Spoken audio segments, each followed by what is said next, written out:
Olá, eu sou o Emerson Natividade. Hoje vamos falar sobre Ramatiz e Umbanda. Deixe seu like, se inscreva no canal, ative as notificações. Esse canal a gente fala de espiritualidade, né, com base no espiritismo, né, mas também falamos de esporte, né, de como cuidar do corpo, né, de artes, né? Como ator tem que falar de artes, né? E a arte ela faz bem pra gente, ela nos inspira, ela nos tira de um lugar comum, nos conecta com outras dimensões, com outros propósitos, né?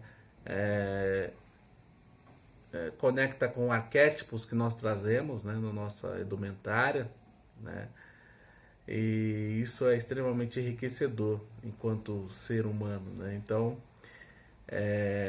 falando sobre o nosso assunto de hoje, Ramatiz, a gente tem que entender que existem na espiritualidade, né? Quando um espírito como Ramatiz e como outros benfeitores da espiritualidade superior vem até nós nos trazer mensagens confortantes, revigorantes, né? Geralmente ele vem por uma filosofia, né? Mas quando está no plano espiritual está livre desse processo de dizer que fulano espírito é de tal filosofia religiosa, né? Haja vista Ramatiz, né? Que através do Exílio Mais trouxe vários livros, né? Psicografados pelo Exílio sobre o espiritismo e durante um determinado momento começou a dar vazão a um médium de Umbanda, o Norberto Peixoto. Então, o importante é a mensagem, a qualidade da mensagem e não o apego, né, às questões de uma religião, né, que a gente pode entender que muitas vezes esse olhar nosso nos limita, né? Porque se nós olharmos para os ensinamentos de Moisés, os ensinamentos de Jesus, são ensinamentos morais, são ensinamentos que nós devemos trabalhar no nosso interior, né? Receber esses ensinamentos, refletir sobre eles e como trabalhar isso dentro de nós, né? Autoconhecimento.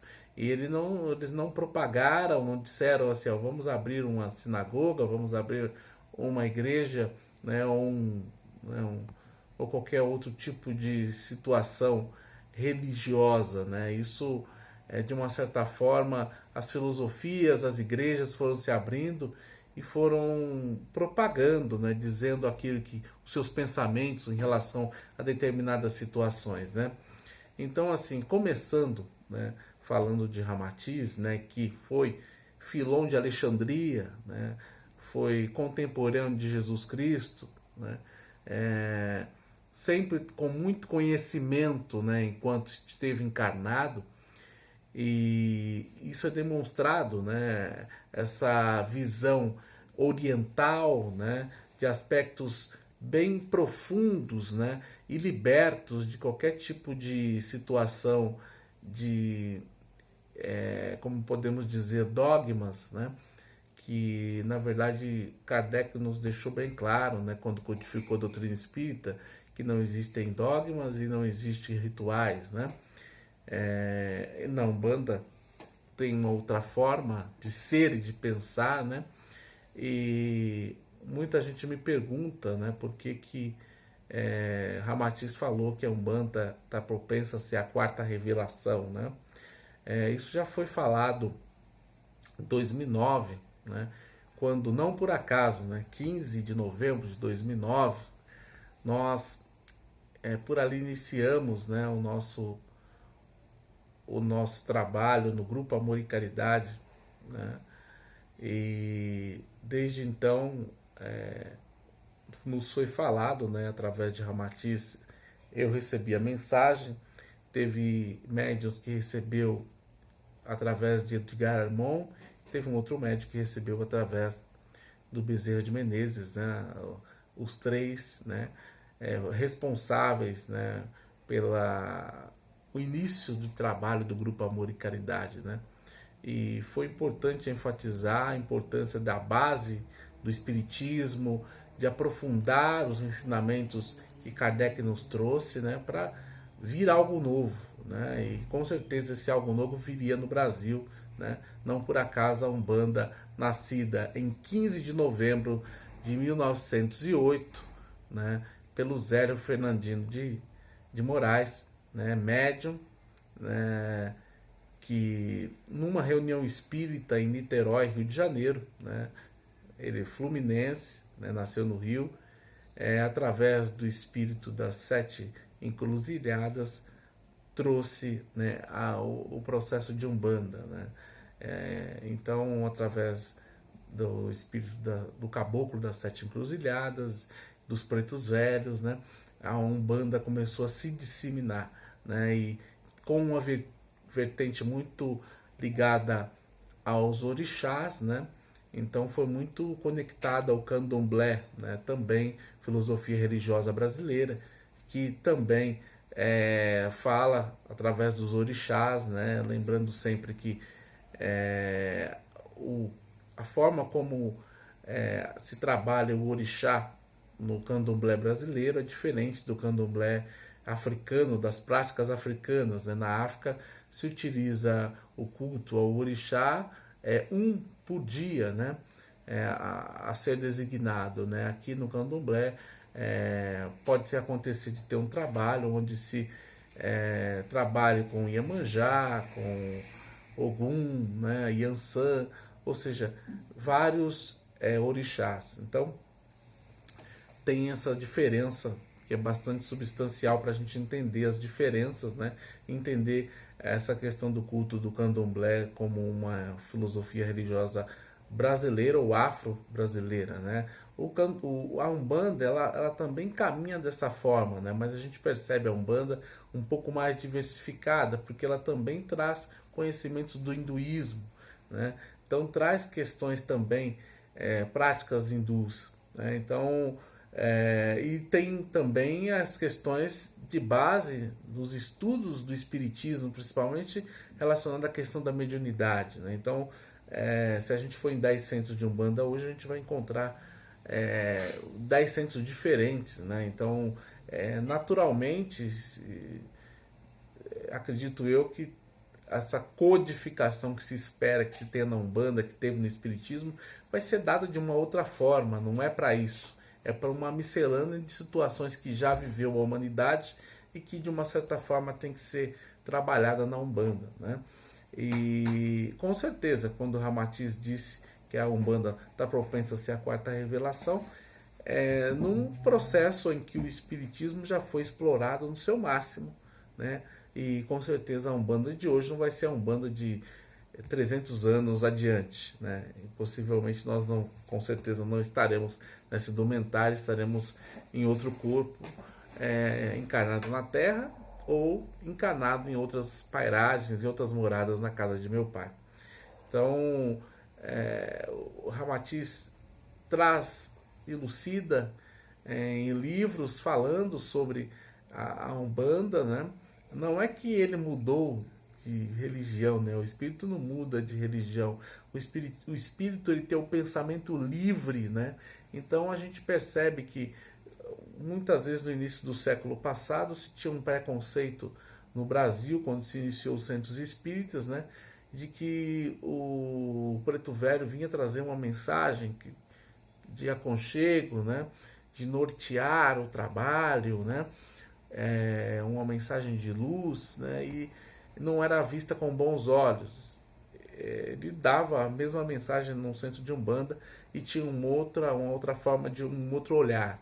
Então o mesmo espírito preto velho que trazia essa mensagem, ele começou a trazer através de um outro personagem enquanto foi encarnado, né? Então recebia uma mensagem de uma forma melhor, né?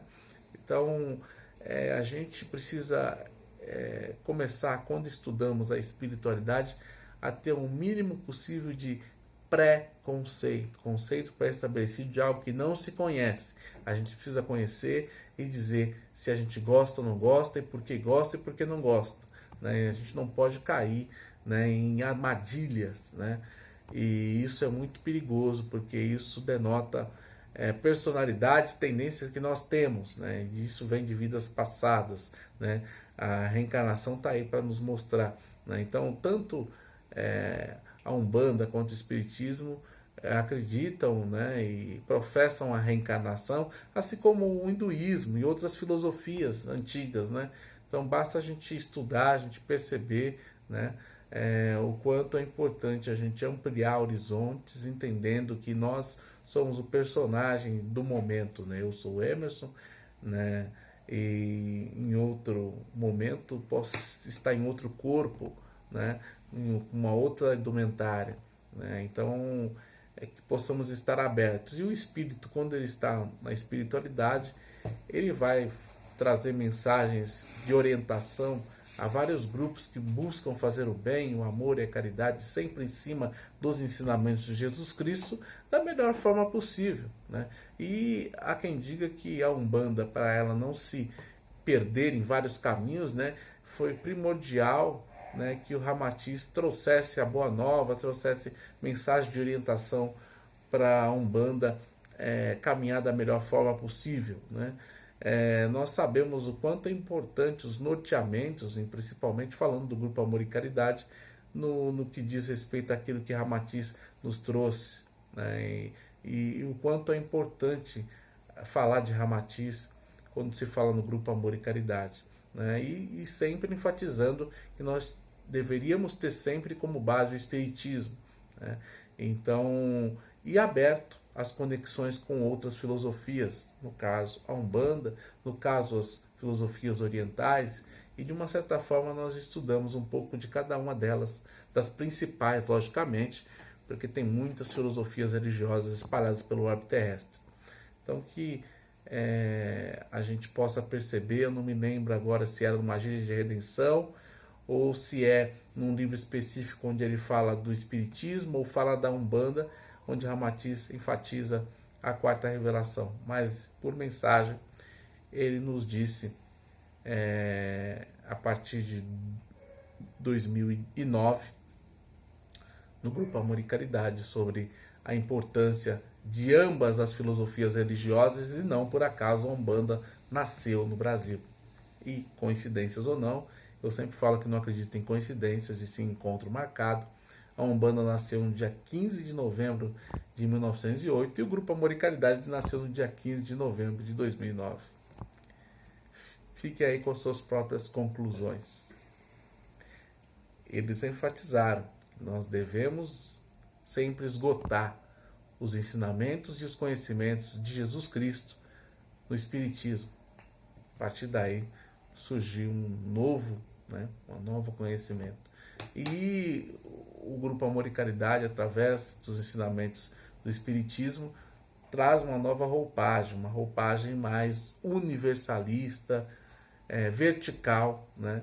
Bem em cima daquilo que Kardec nos trouxe, que o Dr. Lacerda também nos traz através da apometria. Tá bom?